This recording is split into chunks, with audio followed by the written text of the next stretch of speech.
vamos a revisar un par de comandos que quedaron pendientes de la ocasión pasada. Ok. Y era en relación a generar diccionarios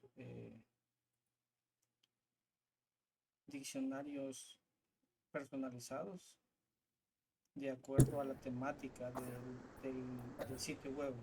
Lo otro, ingeniero, fíjese que yo estaba repasando el video de ayer y no miraba el comando, se miraba de mala calidad. O sea, yo no sé si solo a mí me pasó, pero yo no Eh, alcanzaba a ver los comandos, al menos en el video de ayer. No sé si tal vez me fue echar la mano ahí un poquito. y la grabación la revisó Alberto. Sí, o sea, la clase, digamos, por ponerle atención a la clase, estaba tratando de ver los comandos aquí, ¿verdad? Se miraban bien en la clase. Pero ya la grabación que subió, sí, al menos yo la vi, no, no, no alcanzaba a ver los comandos, se miraban, En la grabación ya no se veían bien no se miraba bien. porque, porque la grabación, eh, voy a revisar. Ah, ok.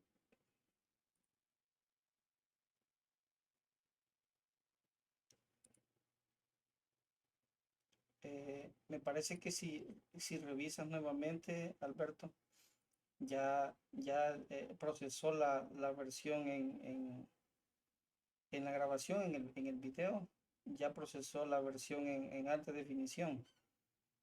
Me Ok, parece que ya voy puede, a revisar, sí, voy a ya, revisar. ya verifiqué. Al inicio, en la versión que se ve en las primeras horas, es un poco de mala calidad, pero luego que procesa la versión completa, ya se ve mucho mejor. Ya está Ah, en calidad 10, de de acuerdo, 1000 y algo, ¿verdad? Ok. de acuerdo. Entonces, igual en esta, ¿verdad?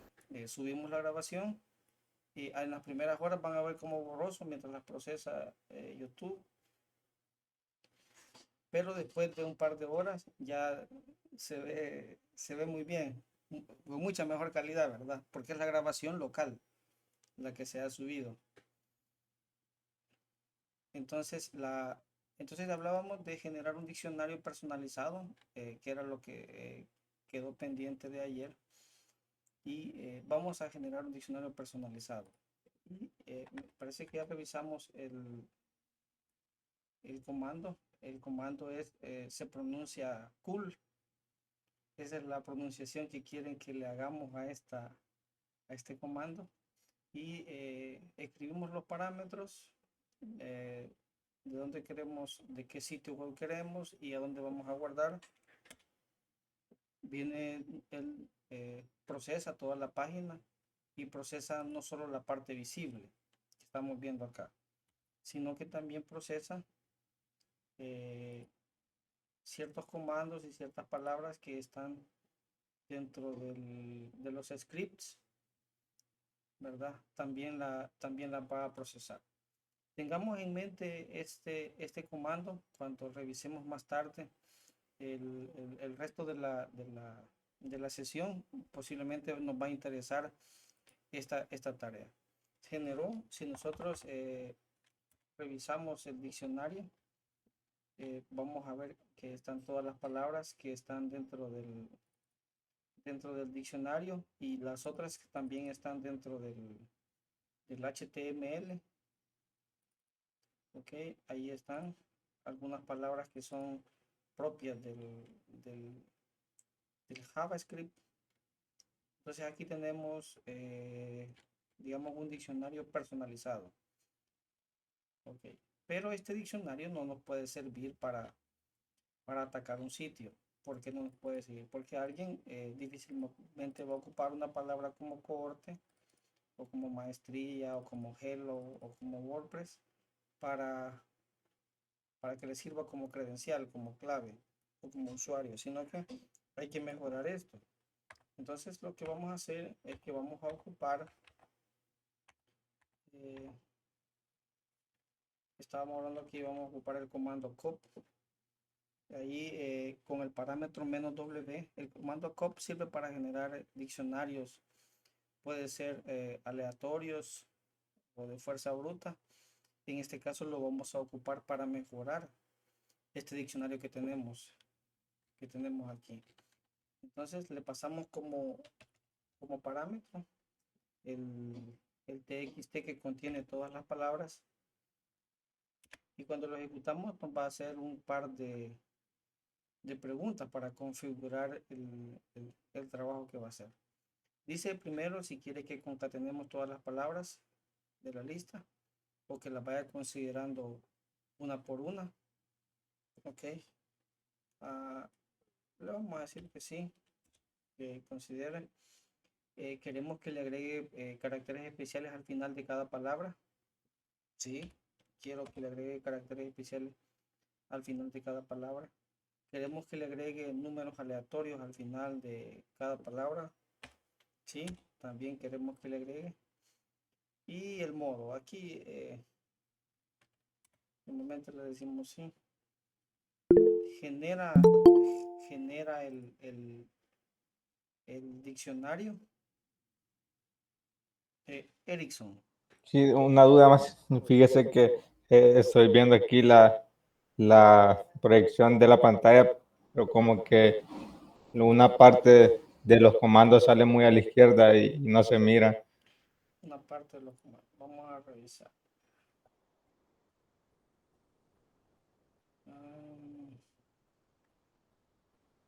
Quiero ver qué es lo que están proyectando. Ok. Muy a la izquierda. Sí, sí, porque sí es que sale como que cuando capturó esa fuente, un poquito a la izquierda lo dejó, porque sí. El puntero del mouse, ¿lo estás viendo? Sí, eso sí, sí es que va, por ejemplo, de la pantalla se lee casi todo, solo de que en la parte por donde sale Cali, a la izquierda en azul, sale como cortado. En la parte izquierda. Solo vemos Lee. Por Ajá, ejemplo, no se ve el como, o algo la, así. la K, no se ve. Ajá, El KA no se mira, solo vemos Lee, @Cali. ajá, es cierto. Ah, Ajá, solo es izquierda.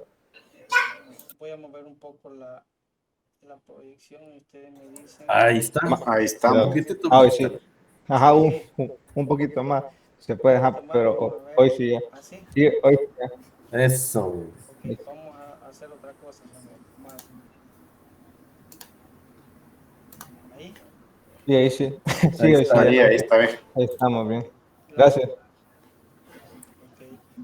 Ok. Un poquito de resolución, si no fuera mucha molestia, Master. Vamos a subir. Oscar, le vamos a subir. Ahí. Para los que Ay, ya dijimos, ay, ¿verdad? Para los usodichos que dijimos. para los choquitos. Ok, va. Ahí Choco está. Crispy. Tenemos las palabras. Pues sí, ¿verdad? Se fueron a la izquierda. Todavía más. Ahí. Más. Un poquito más. Bueno, ahí sí, ahí está. Ahí sí. Sí, muchísimas gracias, Master. Muy Ok, amable. ahí está. Ok. Bueno, vamos a revisar ahí los comandos que pusimos. Aquí está el primero para generar diccionario. Luego tenemos el top con el parámetro del nombre del archivo. Y bueno, nos hace preguntas, ¿verdad? Ya revisamos las preguntas. Y ahora sí tenemos el diccionario. En teoría tenemos un diccionario. Es extenso, por supuesto, porque aquí nos dice que tiene 99,000 palabras. Vamos a buscar de aquí, de las palabras que teníamos, por ejemplo, esta. Vamos a ver cuántas palabras generó usando esa expresión. Vamos a ver.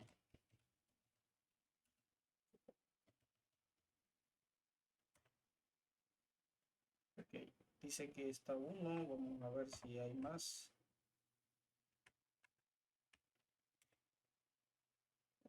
Vamos a darle un cat a diccionario.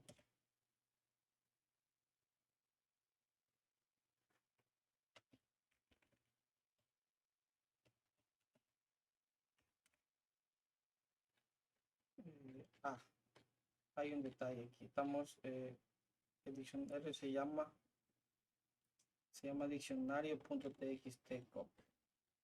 Entonces vamos a ver al grep a ver si funciona hoy. Diccionario.txt, ahí está. Parece que estaba con mayúscula. Ok, ahí está. Entonces, como ustedes pueden ver, él utilizó esa palabra y comenzó a ponerle detallitos ahí, ¿verdad?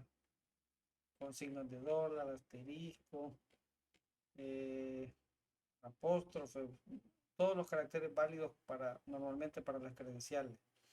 Y ahí le puso números, vean, números al azar, ahí hay varios. Okay. Entonces tenemos ahí, digamos, una forma de mejorar ese diccionario. Ahí ustedes podrían encontrar quizás otras herramientas para que puedan generarla, pero con esta ya tienen, digamos, una base adecuada para revisarla y después atacar la página de login. Ok, esa era lo que se nos había quedado de ayer, porque ya era un poco noche ayer cuando finalizamos. Ok, vamos a regresar a la exposición. Ok, quisiera saber cómo ven la exposición ahora. Ahí está bien. ¿Se ve completa? Sí. Okay. Sí. Pues, algo con Cali hace que se vea un poco, porque aquí estamos con la pantalla completa. Quiero ver. Okay. En teoría ahí debe estar cubriendo toda la pantalla, ¿verdad? Sí. Sí, lo está cubriendo. Okay. Vamos entonces ya teniendo todas esas herramientas y varios métodos que hemos visto, yo creo que ahora ya estamos en condiciones de revisar, digamos, ya un procedimiento más formal. Ya tenemos la herramienta para guardar y registrar nuestros hallazgos. Ya hicimos algunas prácticas, algunas pruebas atacando, en este caso, servidores y sitios web. Entonces creo que ya podemos, digamos, ir a una metodología que nos permita hacer eso. Entonces vamos en esta ocasión vamos a revisar la tecnología que proporciona el OWASP como metodología, ¿verdad? No estamos revisando las vulnerabilidades del OWASP, sino que estamos revisando nada más la metodología, ¿sí? Eso es lo que vamos a revisar inicialmente.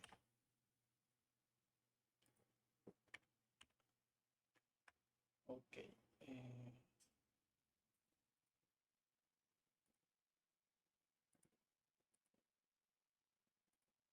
Okay. En esto que vamos a revisar, siempre se comienza con la recopilación de la información y de las características generales de la infraestructura que vamos a analizar. Se deben de seguir todas las fases. Ahí tenemos que ver el diagrama de flujo que vamos a proveerles.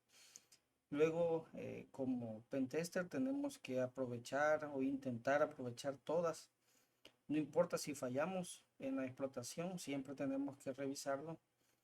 Y toda la información que nos devuelva tenemos que registrarlo, ¿verdad? Independientemente si son porque nos dio un error, desde aquellos 404 porque hubo un recurso no encontrado, etcétera, siempre tenemos que documentar todo. En algún momento cuando revisemos y veamos en conjunto toda esa información nos puede servir. Y si hay, digamos, en cualquier momento que encontremos alguna vulnerabilidad, que ponga en riesgo los servicios que se prestan o proporcionen acceso a información que sea crítica para el objetivo.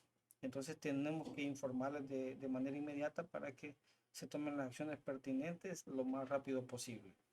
Es decir, no vamos a esperar hasta el final del análisis para informarles, sino que en cuanto se conozca eso. Y vamos a analizar este diagrama que tenemos ahí. Este es el flujo de trabajo del pentesting para sitios web. Está basado o adaptado, digamos, en buena parte de la metodología de OWASP, y lo vamos a revisar. Vamos a ir paso a paso, vamos a ir revisando uno por uno, y por cada, digamos, por cada fase que nosotros vayamos haciendo, tenemos que tener en mente, digamos, estos pasos que vamos a revisar ahora. No podemos, digamos, por eso está en ese diagrama, porque en mi consideración no podemos saltarnos algunos de ellos, sino que casi de rigor llevar esa dinámica, ¿verdad? De esa manera vamos a evitar que se nos queden alguna información ahí que no pudimos analizar, o lo que es peor, que persistan vulnerabilidades a pesar de haberse realizado un pentesting, en este caso, que es para lo que se ha diseñado este diagrama. Bueno, comenzamos en la parte, vamos a ver si ocupamos un lápiz. Sí, rojo está bien. Okay.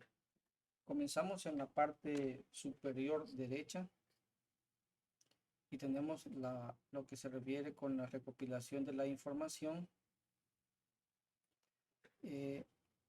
Esta es la parte, digamos, en la que hemos trabajado inicialmente. Datos sobre la infraestructura y el entorno web. Ya sabemos qué herramientas qué herramientas y qué métodos podemos utilizar para obtener datos sobre la infraestructura. Aquí se refiere al sistema operativo, o también se refiere al servidor web, que puede ser IIS, Apache, etcétera. También información sobre las aplicaciones que se están utilizando. En el caso del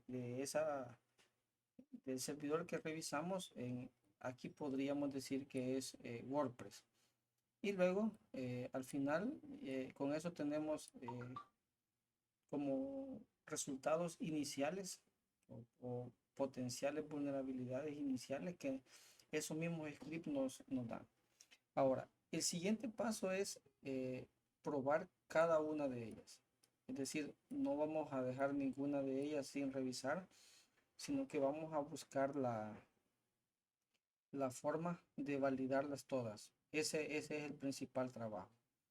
Y lo primero que no se nos debe de olvidar es validar las entradas para ver si hay algún tipo de inyección de código, de JavaScript, o de comandos, etcétera. Entonces, o inyección SQL también, que es la más de las más peligrosas. Y también manipulación de la sesión. Es decir, si nosotros con las cookies que genera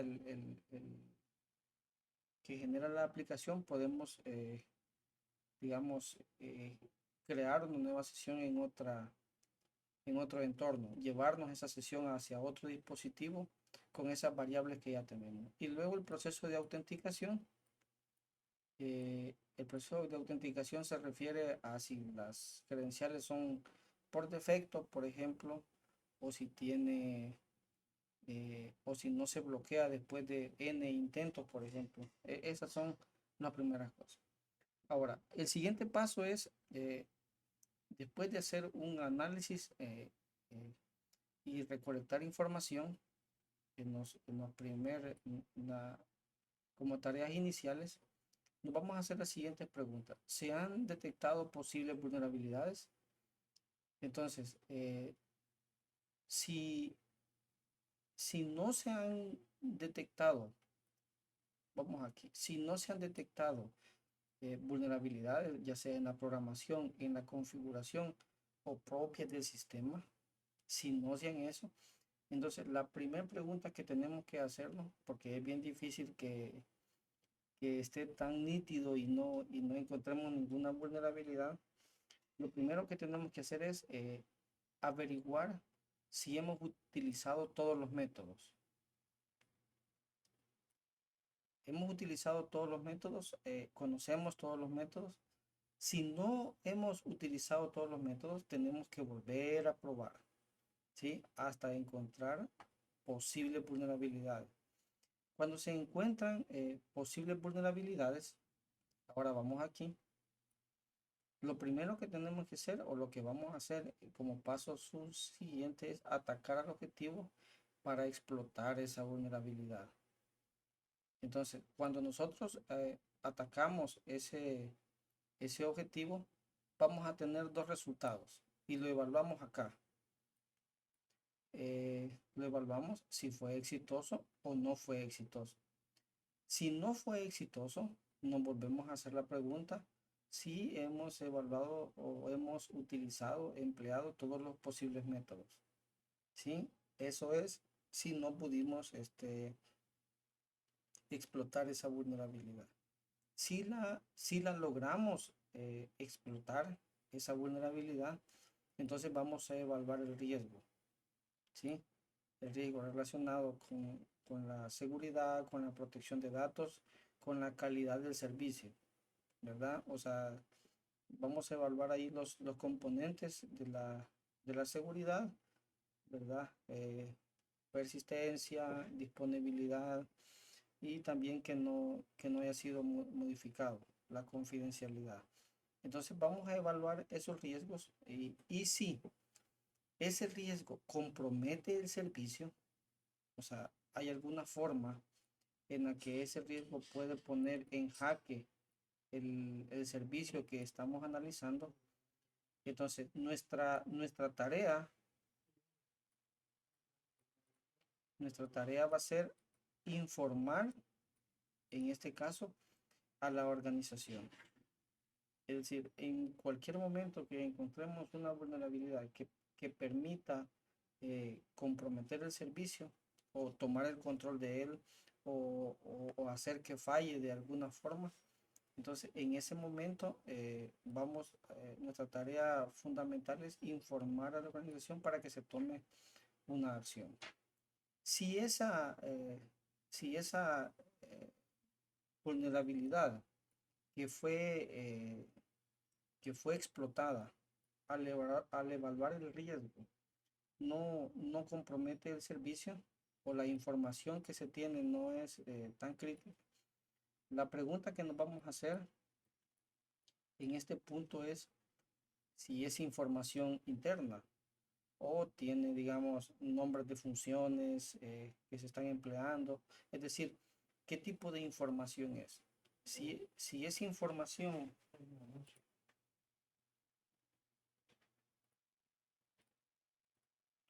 Buenas noches, mi coronel. Si esa información que puede estar contenida en fragmentos de código o en nombres de la implementación o en nombres de incluso en nombres de los equipos, o puede ser que estén disponibles documentos, etcétera, o se acceda a documentos, a información o a bases de datos, que sea información que solo es para uso interno. Entonces la pregunta que nos vamos a hacer si esa información es crítica, ¿sí? Si esa información es crítica, vamos a tener que contactar a la organización, ¿verdad? Si no se compromete el servicio, pero aún así obtenemos información crítica, entonces tenemos que contactar a la organización de inmediato. Ahora bien, si esa no es información no es información, digamos, que esté, que esté, que se proporcione de la organización, a pesar de que ha sido exitoso el, el- el, la explotación de esta vulnerabilidad. Entonces significa de que todavía no hemos analizado todos los posibles métodos. Por ejemplo, eh, si hacemos una inyección SQL, el siguiente paso no solo es obtener las credenciales de la base de datos, sino que el siguiente paso es hacer una escalación de privilegio, porque ese servidor SQL se ejecuta con privilegios de administrador.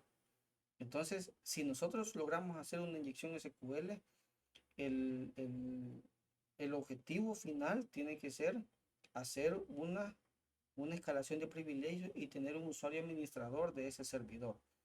Ya no es un error propiamente de la aplicación o un problema de la aplicación, sino que con la inyección SQL podemos o deberíamos de llegar a escalar privilegios, ¿verdad? Porque ese servidor, esa aplicación se ejecuta con privilegios de administrador y además de eso, dentro de cualquier subconjunto de comandos SQL hay funciones, existe alguna función que puede ejecutar comandos en el servidor, en el sistema operativo de ese servidor. Entonces, posiblemente, si no logramos obtener información, a pesar de que ha sido exitoso el ataque, significa de que no hemos probado todos los posibles métodos. Y la pregunta que tenemos que hacernos en este caso es si hemos probado todos los posibles métodos. Luego, si la información no es crítica, entonces volvemos y volvemos a investigar todos los posibles métodos. Ahora, si ya nosotros, aquí le falta un sí a esto, si ya investigamos todos los posibles métodos o creemos que lo hemos hecho, la pregunta es, ¿hemos ejecutado todas las pruebas posibles o que hemos encontrado? Si no las hemos hecho, regresamos al inicio y tenemos que volver a encontrar nuevas formas de hacer.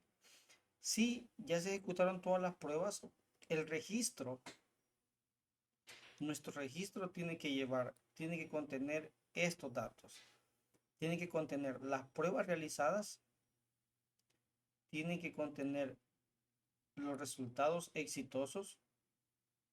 O sea, vamos a hacer todas las pruebas, independientemente si son exitosos o no los ataques que se están haciendo. Nosotros siempre los vamos a hacer. Ahora, la pregunta es, ¿fueron exitosos? En el reporte vamos a poner solo los resultados de estas pruebas, solo los que son exitosos. Sin embargo, si le vamos a decir que probamos esto, todas las cosas que se probaron. Y no vamos a poner los resultados, solo le vamos a mencionar que se hicieron esas pruebas. Y de los que son exitosos, les vamos a poner el análisis detallado o los datos detallados de esos resultados. Y lo más valioso para la organización viene a continuación.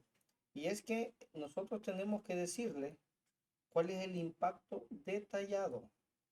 Es decir, le vamos a decir, mire, si tienen por esta inyección SQL, lo que va a suceder es que van a llegar a su servidor y de su servidor van a conocer esta información que está ahí, estas tablas con esta información, con estos datos, etcétera. Y con esto, además de eso, pueden tener el control de su equipo y puede ser utilizado es decir, un impacto detallado y las consecuencias de cómo podría afectar ese servicio web. Entonces, los resultados digamos, de cada una de las vulnerabilidades debe de llevar esta información. No sé si hasta aquí, este diagrama, en la siguiente tarea que vamos a hacer, que el objetivo es que, digamos, detallemos en el reporte, vamos a detallar las consecuencias que tienen para la organización estas vulnerabilidades. Hasta ese paso nos vamos a quedar, pero ya en el reporte. Entonces, en ese reporte sí vamos a necesitar seguir, digamos, este diagrama.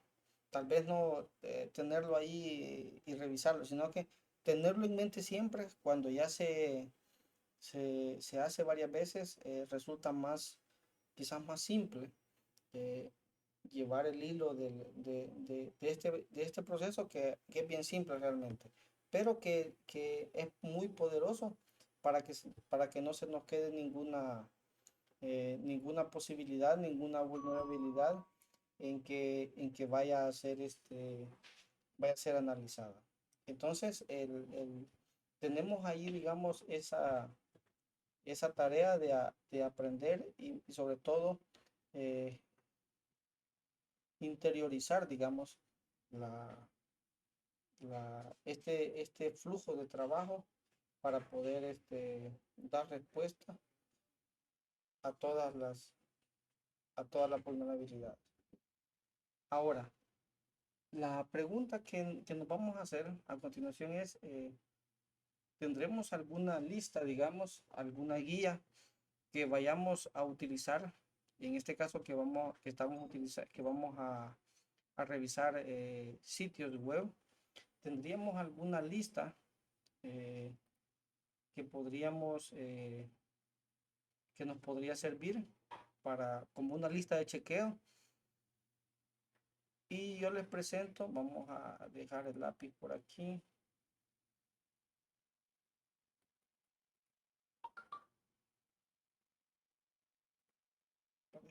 Ok.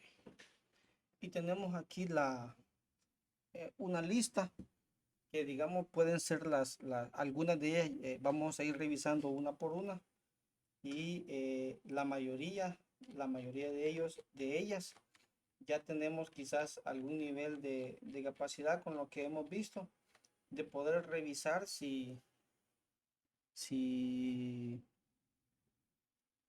existe esta vulnerabilidad.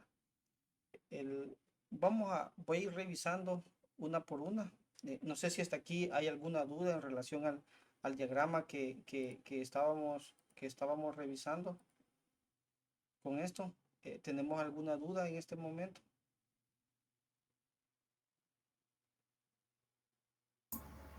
No, imagino que hasta que ya digamos que será práctica. Ok. Entonces vamos a ir revisando uno por uno. Si tienen alguna duda con relación a lo que vamos a ir revisando, ahí ustedes me pueden ir interrumpiendo. En la primera vamos a revisar algo que tiene que ver con los ataques de denegación de servicio. Y el flooding es cuando hacemos muchas peticiones, ¿verdad? Cuando hacemos muchas peticiones hacia un servidor,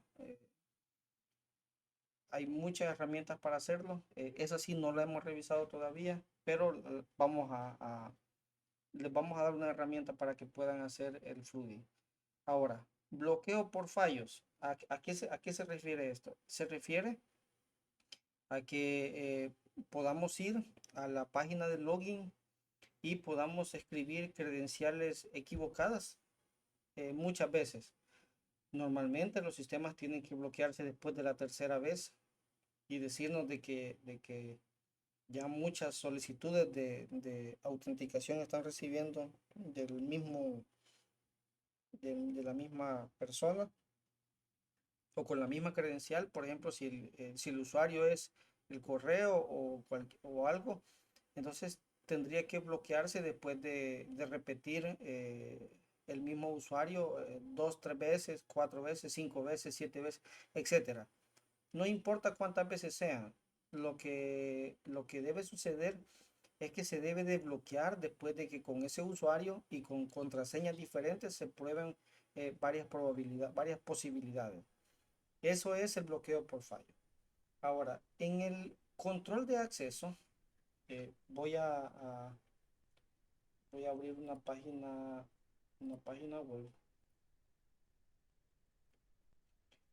En análisis de parámetros, algunas veces tenemos, cuando se desarrolla, tenemos, vamos a ver,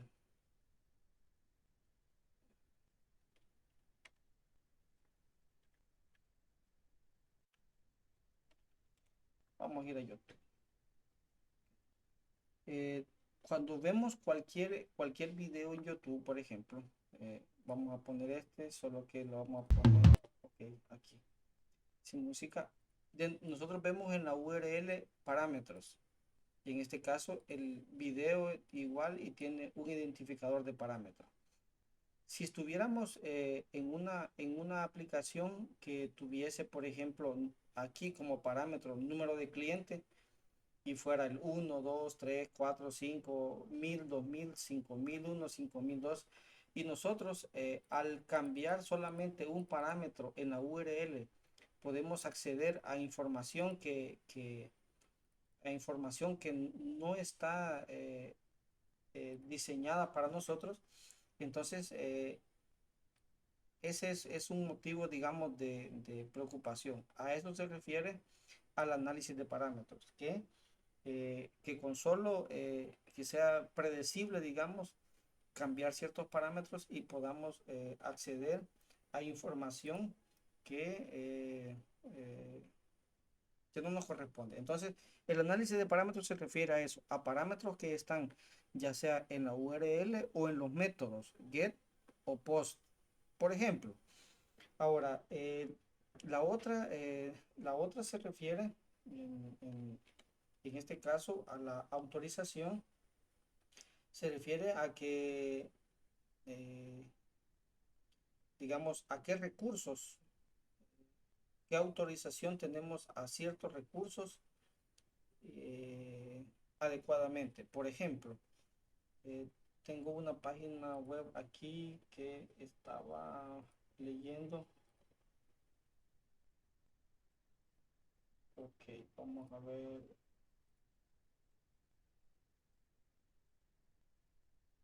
Teníamos un sitio aquí, esta página web. Esta página web,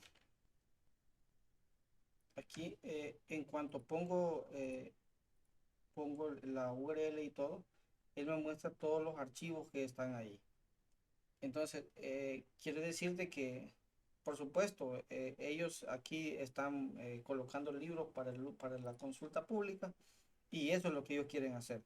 Pero si nosotros permitimos este tipo, es decir, la visibilidad de los directorios en nuestro sitio web, entonces podríamos estar dando autorización o tendríamos que revisar la autorización que se le proporciona para acceder a los recursos. Es decir, a los recursos a los que no le permitimos acceder, él nos tiene que mandar un mensaje o redireccionarnos hacia otra página en la que que esté configurada para tal cosa, o a la página de login para que se loguee el usuario con una credencial válida para la autorización que requiere ese recurso. Ahora, manipulación de los parámetros de autorización. Esto también se refiere a las sesiones o a los usuarios, ¿verdad? O a la anti-forgetting, puede ser cosas parecidas. Páginas autorizadas, el análisis de los parámetros los podemos hacer, digamos, por simple inspección o analizando el tráfico. Con esto lo vamos a hacer, vamos a revisarlo cuando veamos el uso de Buzzword. Luego tenemos la autorización. Esta se puede hacer por simple inspección, pero también se puede hacer por Buzzword. Los parámetros de autorización, igual es un ataque, digamos, que podríamos hacer allí cambiando ciertos parámetros. Por ejemplo, si en las cookies vamos a ir a un sitio, quiero ver, vamos a ir a este sitio. Ok, cuando tenemos este sitio y vamos a la herramientas para desarrolladores, ok, y estamos acá, tenemos cierta información aquí. Por ejemplo, en este caso no tenemos, pero en algunas ocasiones podríamos tener datos como por ejemplo así,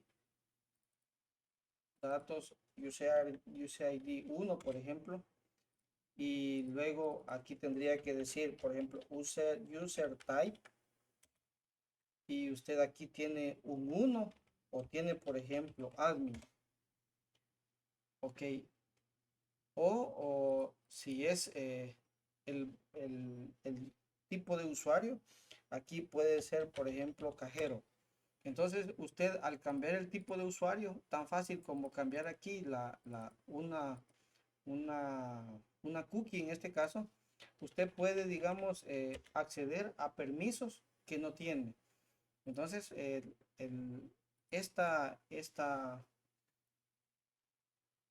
estos parámetros, esta manipulación de parámetros se refiere a estos parámetros de autorización, como por ejemplo el tipo de usuario, a la que podemos hacer de maneras tan simples como lo acabamos de ver, o usando herramientas como Buzzword, por ejemplo.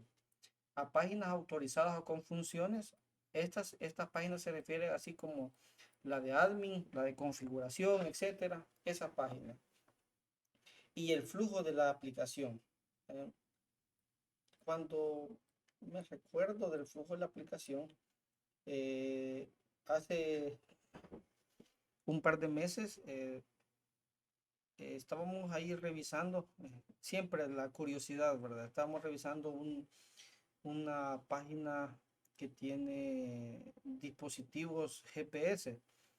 Entonces, al hacer la revisión y siguiendo ciertos pasos, uno puede llegar a privilegios que no deberían de estar permitidos para el usuario final que solo quiere consultar la posición.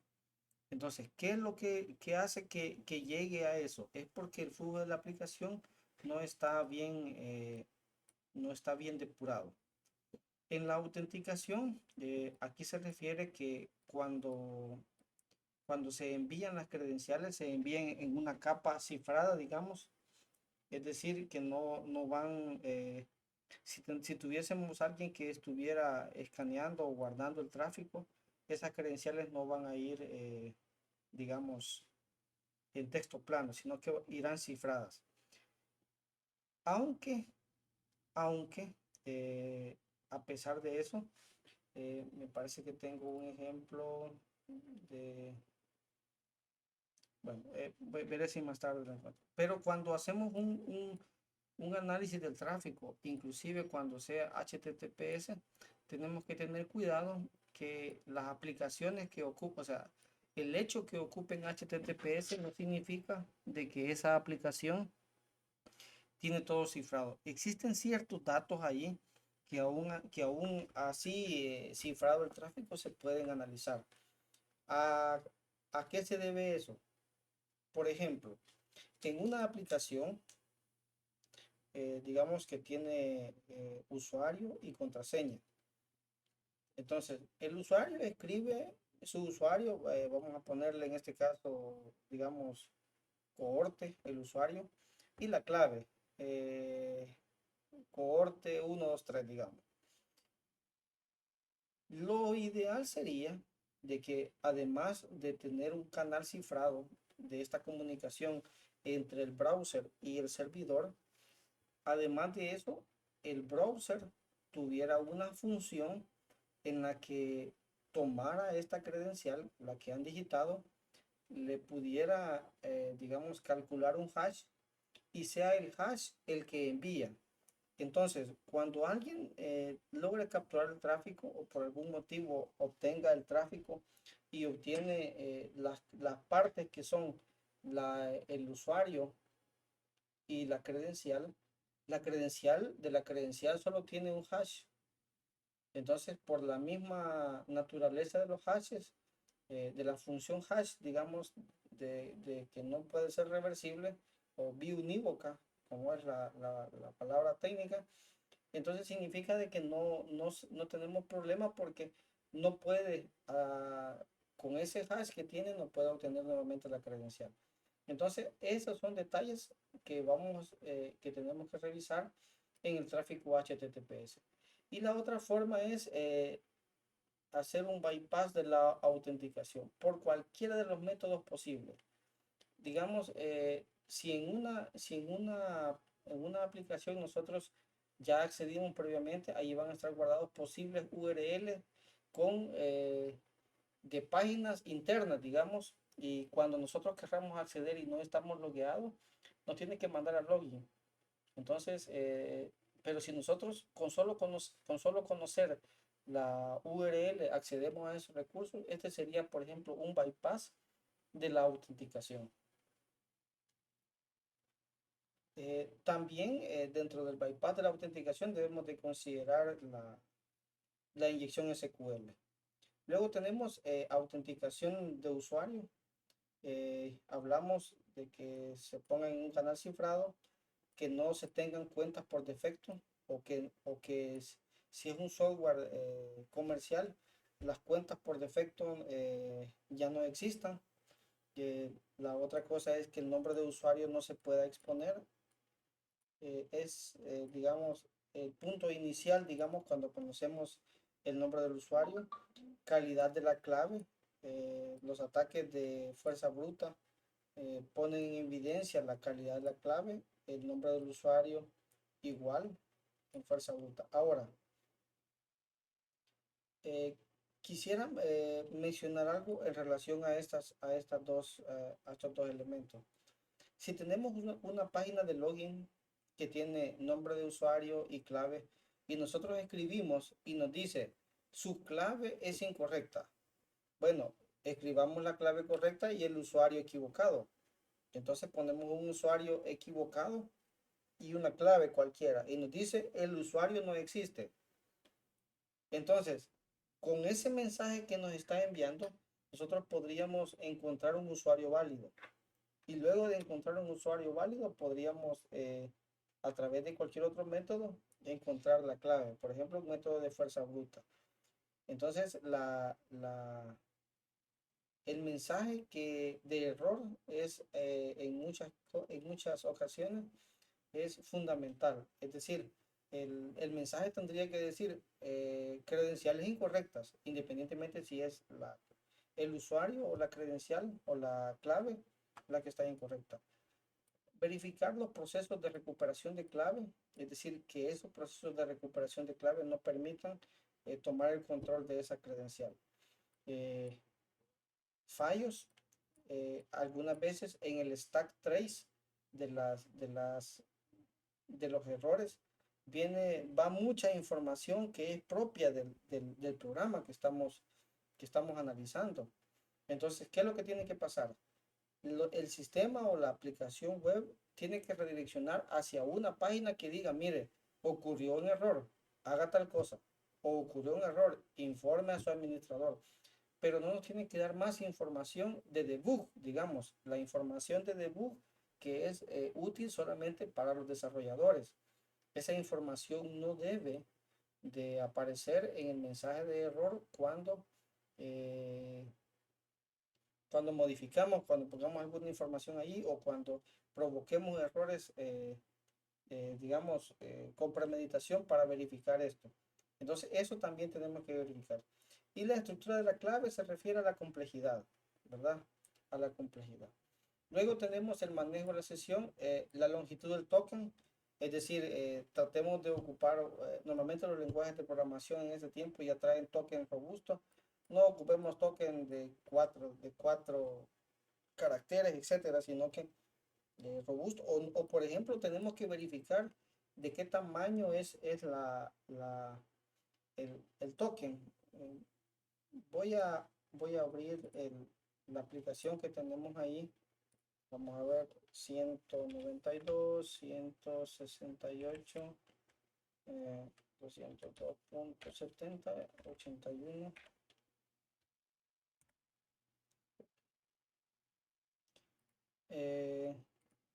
Veamos cuál es el token que tiene, a qué nos estamos refiriendo. Ok. A esto se refiere, a los tokens que tenemos. En este caso, creo que aquí no hay ninguno, pero si nos logueamos,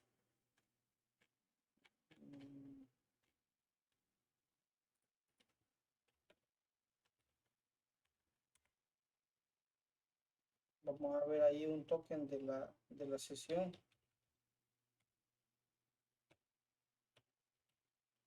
Para la clave, a ver si está. Ok, tenemos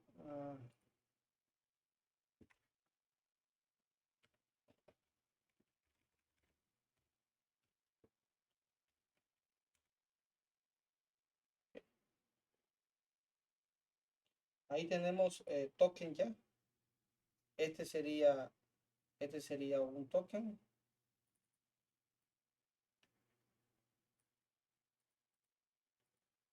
Y aquí podríamos ver la longitud. La longitud que tiene este token. Normalmente vamos a tener token ya de esa longitud. Entonces aquí lo tenemos. Entonces esta longitud es la que tenemos que revisar en este apartado. Luego el tiempo, el time out de la sesión, es decir, no podemos tener sesiones que permanezcan activas forever, sino que deben de tener un tiempo considerable, digamos media hora. Es decir, nosotros logueamos en un sistema, luego 2 horas después verificamos y ponemos la URL, cerramos la página, luego volvemos a abrir. Por ejemplo, en esta página que estábamos revisando, ¿cómo se tendría que hacer esto? Estamos logueados aquí como administradores de este sitio. Yo cierro, ok, cerré el sitio. Ahora yo vuelvo a ingresar 192, ¿sí? Ok. Aquí me está diciendo todavía no ha vencido mi sesión y aquí me dice, mire, ok, que estamos hablando, que soy el administrador. A pesar de que yo cerré, pero cuando volví a ingresar la URL, y yo permanezco logueado, ¿sí? Ahora, ¿cuánto tiempo va a durar este comportamiento? Eso es lo que se está analizando en el tiempo de la sesión. El reuso de la sesión, es decir, si me logueo hoy y me logueo mañana y los tokens son los mismos. Eso tiene que ver con el borrado de sesión, que ya no esté. O por ejemplo, con el token que tenía el día de ayer, puedo volver a abrir sesión ahora. Entonces, vamos a ver eso al detalle. Sin embargo, los valores que tendríamos que tener guardados para volver a iniciar sesión serían los valores de las cookies y sesión, ¿verdad? Son los que tendríamos ahí. En este caso no hay ninguna. Son los valores que tendríamos que guardar y luego al siguiente día copiarlos y ver si funciona. A eso se refiere al reuso de la sesión, ¿verdad? Y el formato del token debe ser, digamos, para comenzar, no puede ser solo numérico, porque si no sería muy fácil hacer fuerza bruta, ¿verdad? A eso se refiere con el formato del token de la sesión. Ahora, respecto a la configuración y a la gestión, por ejemplo, debemos de asegurarnos que los recursos, digamos, en el servidor web no puedan modificarse. Y para eso tenemos que revisar los métodos. Normalmente los métodos que vamos a probar como peligrosos son los métodos put y el método delay.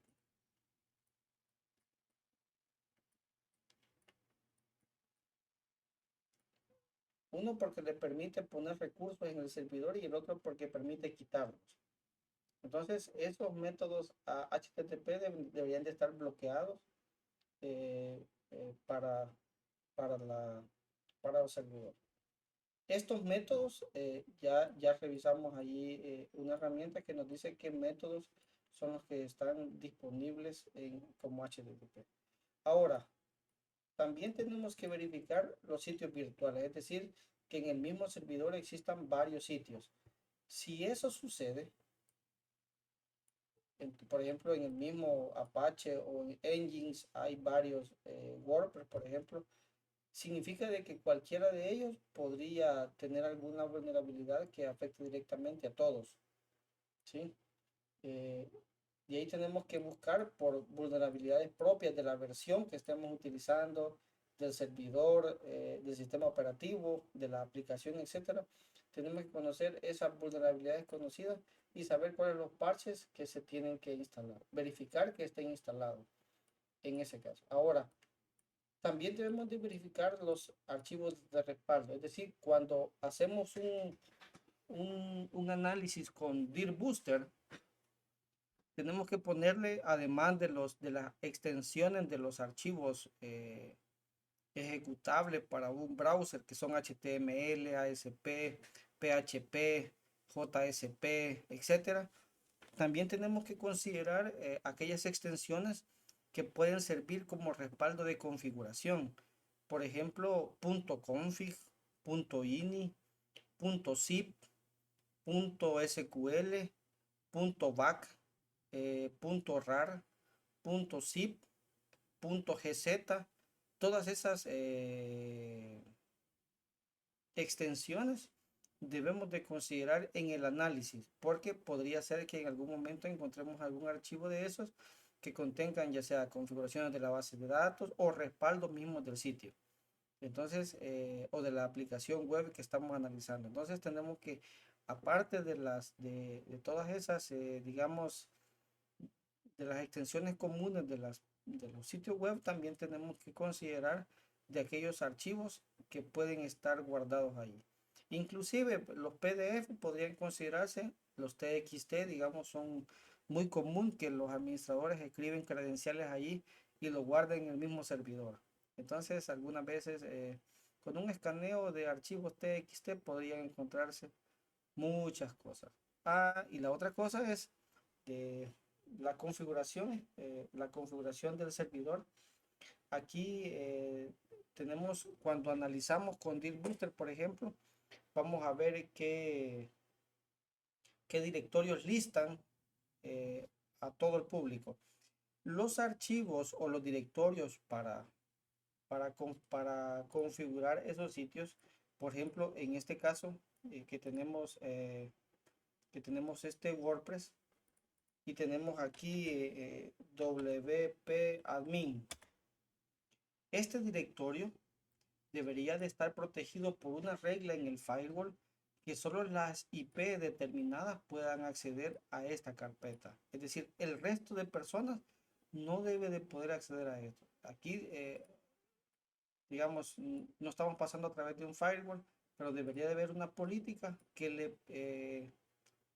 o una configuración mismo en WordPress, me parece que hay un plugin para eso, o una configuración que tenemos que hacer ahí para evitar que los usuarios ingresen a este directorio que se llama WP admin, sino que el público en general no puede acceder a él, solo el administrador, porque conoce desde qué IP se está conectando, por ejemplo, ¿verdad? Eso es en las configuraciones del servidor. Los componentes, cuando hablamos de los componentes, ya verificamos los plugins, ¿verdad? ¿Cuáles son esos plugins? A eso se refieren con los componentes. Las fuentes también pueden estar dentro de esta clasificación. Los directorios comunes, siempre con Dir Booster, ¿verdad? En ciertos lenguajes de programación existen, digamos, paquetes o nombres de archivos específicos que pueden dar o que pueden contener información confidencial. Ahora, de la infraestructura, imaginemos que tenemos un sitio web y publicado por allí en otro puerto tenemos la interfaz de configuración del Hyper-V o del digamos, del Ubuntu o del ISX. Entonces, podríamos tener, digamos, alguna interfaz de administración que esté expuesta, o incluso el del firewall. La interfaz de configuración del firewall podría estar expuesta ahí. Entonces podría ser el mismo firewall digamos, un camino, ¿verdad? Atacar el firewall y a través de ese camino tomar control de toda la infraestructura. Y luego las interfaces de administración de la misma aplicación, es decir, así como el WP admin que revisamos, esas deben de estar protegidas del público. Ahora, también debemos de considerar aquí el manejo de los errores. Los errores que da la aplicación no deben de dar más información de la necesaria, es decir, debe de ser lo suficientemente clara la información de los mensajes de error, o establecer una página común, ¿verdad? Al usuario final no le interesan los detalles técnicos de esos errores. No es necesario que aparezcan. Si aparecen, eso van a proporcionar en su momento información que no es necesaria que se proporcione.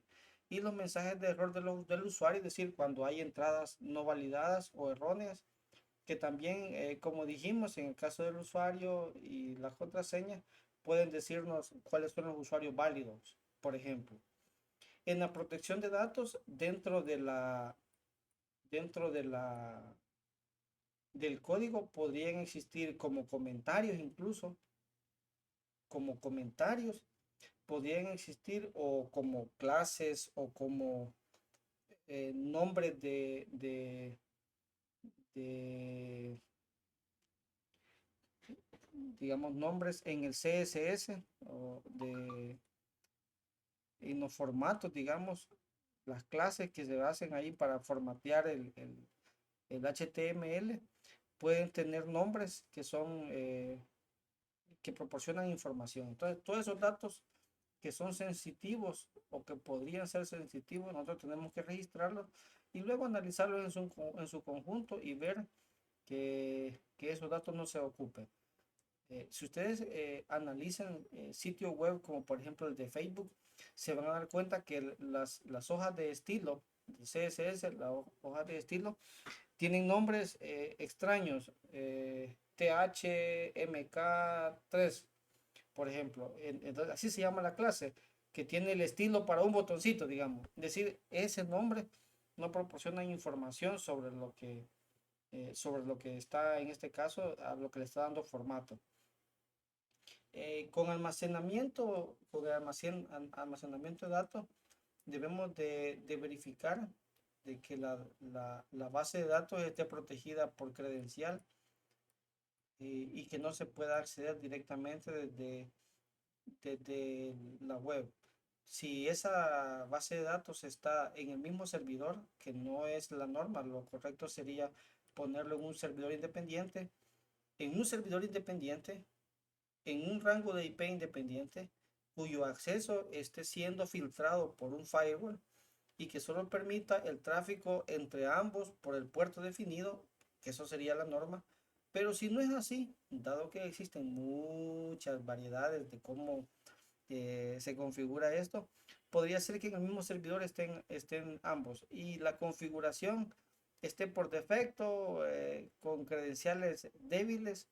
Entonces podrían ser mucho más factible que ese almacenamiento de datos esté en riesgo.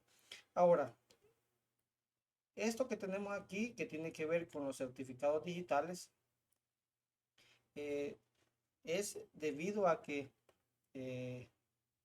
posiblemente ya no se esté dando. Tengo ya bastante tiempo de no encontrar, digamos,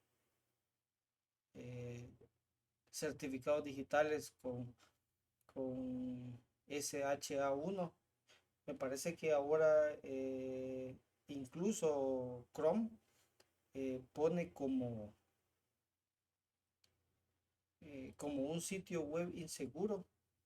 Me parece que coloca como sitio web inseguro a las aplicaciones que tienen que tienen certificados débiles. Entonces, Un canalito rojo. exactamente, o sea, me parece que cuando no cumple con, me parece que es con la longitud de las llaves, ¿verdad? Es decir, aunque tenga un certificado válido, aunque tenga una versión adecuada, pero si el certificado ya no cumple con ciertos estándares, el mismo Chrome le va a advertir de que ese es un sitio vulnerable. Entonces, en la versión del SSL se refiere a todos esos, se refiere al tipo de algoritmo que estamos utilizando, a la longitud de llaves, que ahora debería ser como mínimo SHA-256, aunque lo normal es que se estén comprando ahora, y aunque uno no los pida, eh, eh, eh, nos envían certificados que tienen 4098 bits. Entonces, creo de que no será quizás muy posible ya encontrar este tipo, pero podría ser que aplicaciones que sean internas, digamos, en una organización, tengan el mismo certificado desde hace años. Cuando como política, me parece que desde hace algunos años, cuando compramos certificados a, las, a los proveedores, ellos le colocan cierta validez. Por ejemplo, si yo tengo un certificado o compro un servicio de certificados SSL para mi sitio web y le digo yo, mire, necesito mi certificado y le voy a pagar 3 años de certificado. Deme un certificado. Entonces vienen ellos y me generan un certificado que dura solo un año. Es decir, ese certificado que me dieron no dura 3 años, como yo pagué, sino que dura solo un año. ¿Qué sucede? Al año me llega un correo y me dice, mira, vuelva a hacer la gestión, vuelva a hacer la solicitud, el CSR, súbalo y ahí sírvase su certificado. Entonces vamos a través de un proceso, subimos el CSR, luego de ellos lo firman y nos devuelven el certificado y lo cambiamos. Entonces, antes de que venza, la tarea es cambiarlo y ya debe de funcionar. Entonces, me parece de que todo digamos, incluso los proveedores de certificados están tomando muchas acciones para evitar de que hayan versiones vulnerables de los protocolos o de las primitivas criptográficas que se utilizan para los cifrados.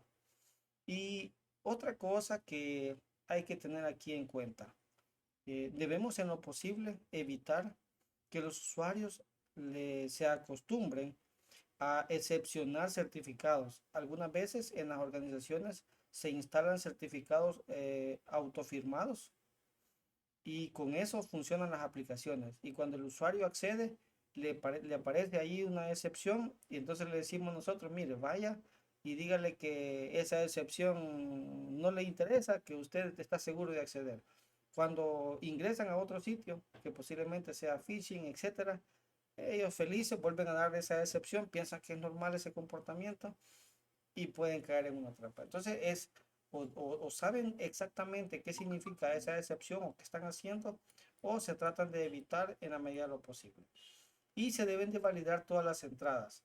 La inyección de scripts, ¿verdad? En este caso puede ser JavaScript, por ejemplo, pero no es el único. Si el servidor que estamos ocupando es IIS, se puede, digamos, inyectar con script no sé, puede ser de C Sharp, de F Sharp o de Visual Basic, esas páginas, porque es código ejecutable para ellos. Entonces, eso se refiere en la inyección de script, no solo JavaScript, sino que también cualquier tipo de lenguaje que sea, en este caso, interpretado, ¿verdad? PHP, etcétera, Java, todos esos podrían ser. Luego, validar SQL, las inyecciones SQL también tenemos que validarlo. Y la inyección de comandos del sistema operativo. Aquí cuando hablamos de inyección de comandos, estamos hablando de comandos del sistema operativo. Y también tenemos que validar la inyección de directorio activo. Y las últimas de las inyecciones, que no deja de ser menos mortal, es la inyección XSS, que a través bueno, en sus dos modalidades, persistente o temporal, podrían acceder a información, digamos, a validaciones y a datos de la sesión que podrían darle acceso a nuestro servidor. Y luego tenemos los desbordamientos en cualquiera de sus modalidades, ¿verdad? Desbordamientos de memoria en la memoria dinámica que tiene la aplicación que se está ejecutando, o en el stack. En el stack es cuando se redirecciona desde una, digamos, se puede manipular el flujo del comportamiento de una aplicación. El stack es como el conjunto de aplicaciones, de instrucciones que se van ejecutando, y alguna redirección o alguna validación modificada podría hacer que se cambie o se modifique el comportamiento de la aplicación. Y de último tenemos el formato de las cadenas, que tiene que ver que nos aseguremos de validar todas las entradas o que la aplicación valida todas las entradas que tiene, bajo la premisa de que si le damos permiso al usuario que acceda, él va a escribir cualquier cosa que nos pueda comprometer. Entonces, la validación, o sea, no deben de existir inputs sin validar. No sé si hasta aquí tenemos alguna pregunta. Esta es el listado, es una lista de chequeo, mejor dicho, que tenemos que revisar. Muchas de estas ya las podemos hacer. Las que todavía no hemos revisado de esta lista, las vamos a revisar el día de mañana para poder hacer esta lista o al menos la mayor parte de las validaciones de esta lista, ¿verdad? Porque en el siguiente ejercicio que tenemos vamos a revisar esta lista de chequeo con todas esas, digamos, con todas esas validaciones que estamos haciendo. Y por supuesto lo vamos a hacer bajo la perspectiva, digamos, de este proceso que hemos intentado escribirles aquí, y que esperamos que sea como la metodología que se pueda utilizar. Es simple en realidad, pero muy poderosa. Esta metodología y esa lista de chequeo ha sido tomada de OWASP. Una advertencia con OWASP, que recientemente salió la versión 4.1, me parece. Esta lista de chequeo, la lista de chequeo que hemos revisado, todavía no está actualizada con la versión 4.1. No completé para ponérselas completas así, no la logré completar con la versión 4.1. Sin embargo, la mayoría permanecen. Por ahí aparecen un par de vulnerabilidades adicionales que son, digamos, como algunas de estas van subiendo de nivel y ya se consideran como propias. Y por primera vez aparece en tercer lugar, creo que aparece la inyección SQL. En las versiones anteriores aparecía en primer lugar. Era la primera vulnerabilidad, la inyección SQL, o la más utilizada para atacar cualquier tipo de sistemas web, y ahora aparece en tercer lugar, ¿verdad? Entonces, esas son las variantes que tiene, pero buena parte de esto les va a funcionar exactamente igual, porque son, digamos, indicaciones agnósticas que pueden funcionar para cualquier análisis de penetración. No sé si tienen alguna duda hasta este momento con lo que hemos revisado.